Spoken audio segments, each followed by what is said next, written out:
title with 2 words, and both of the words are resonant: unassisted, which is a big deal, and most important, living. It's called Ageless Homes for Later Life because many of the boomers that we've focused on plan to stay in these homes for as many years as they possibly can. Later life will change.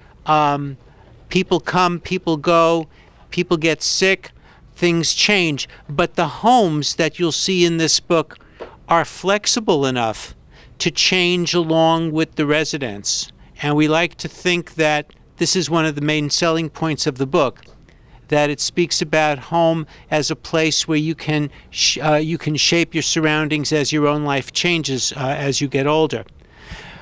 So without any further ado, why don't we show you 1 or 2 of the images at the very beginning of the book.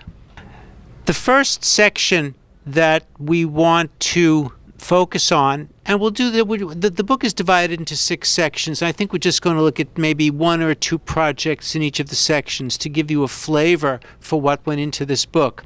And we'll mention also that the book involved interviews with homeowners and also with architects, 33 American architects, from all over the nation. And we've grouped them according to the pathways or the lifestyles that seem to be emerging as boomers move into old age. And the first is what we call bistro living, which means the desire to downsize, but to not give up the verve or the sophistication of life. Bistro living often involves downsizing and moving back into the city, to a loft or a townhouse. Now, believe it or not, this first project is from Des Moines, Iowa. And what you see out the window up there is the Des Moines, Iowa skyline. Who would have thunk? Who would have thunk?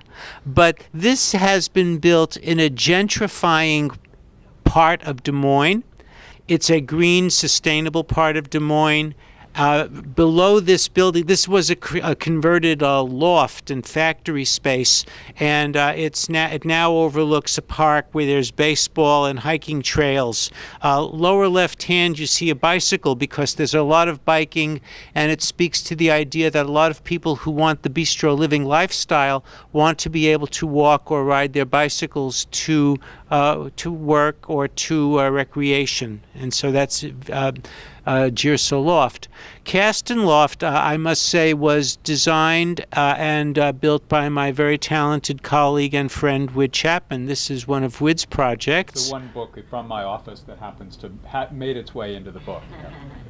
What we both love about Gierso Loft is that it's a place where people can live but also continue having a career. One of the, it's a man and woman, and the woman is an art dealer, and what you see in the lower right-hand corner are photos or images she sells. This is her office and her studio. So she showcases the work of photographers and artists, and she sells from home. And the rest of the place has been made into a combination of office for him and living space. You'll notice that there are stairs. And Wid and I both want to address that because people say, how can there be stairs in homes for older people? And you'll notice that many of the homes that we showcase in the book do have stairways. I'm going to turn it over to Wid to talk about this for just a minute.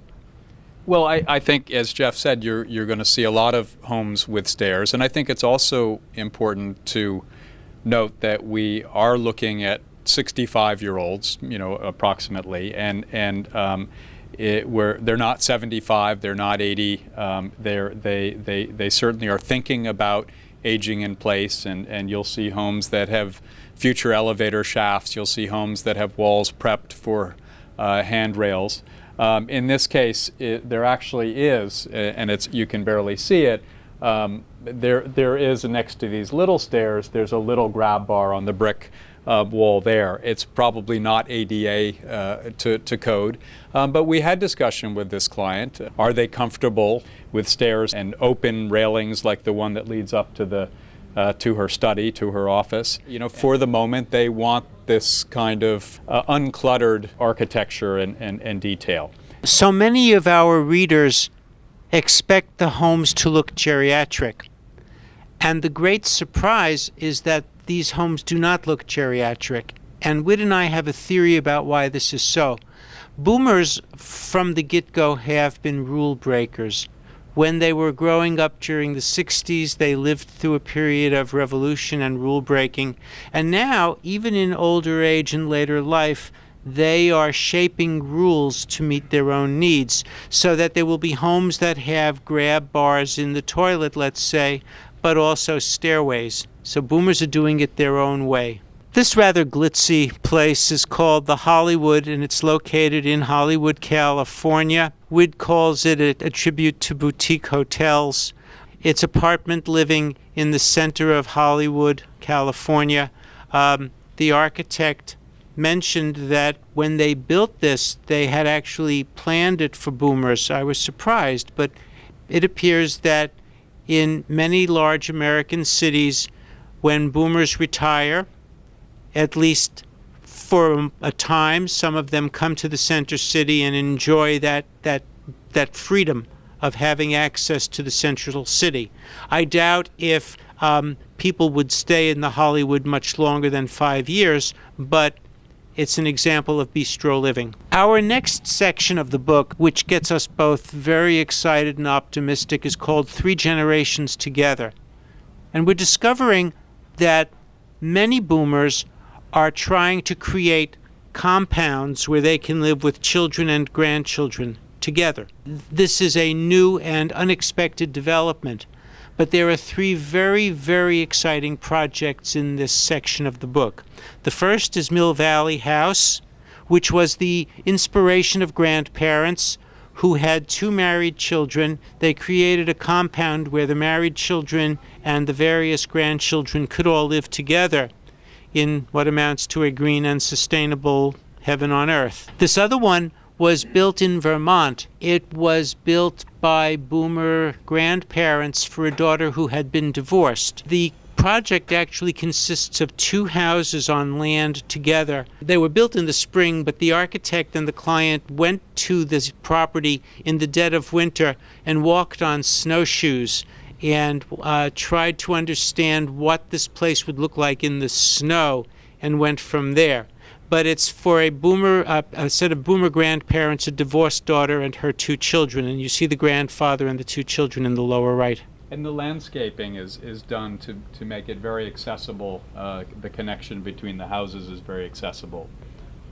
And our last example is Taub Koretz Center for Jewish Life in Palo Alto, California.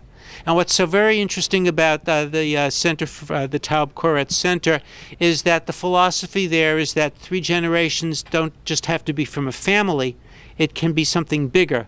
So Taub Koretz is open to people from 3 generations, people who are of the age of grandparents, adults, and then younger children. It's a remarkable place. It's very family-oriented. It creates a sense of community. People move there even without family, and they find themselves being welcomed. And the message is that as you move into later life, it is possible to live in a multi-generational context. As we look around the room, we see so many friends and so many people who make us very happy that we could write a book like this. So we wanted to thank you all for turning out. There are copies there if you are interested. We're happy to chat with you about the book, and enjoy this beautiful spring evening, and welcome to Barnes & Noble.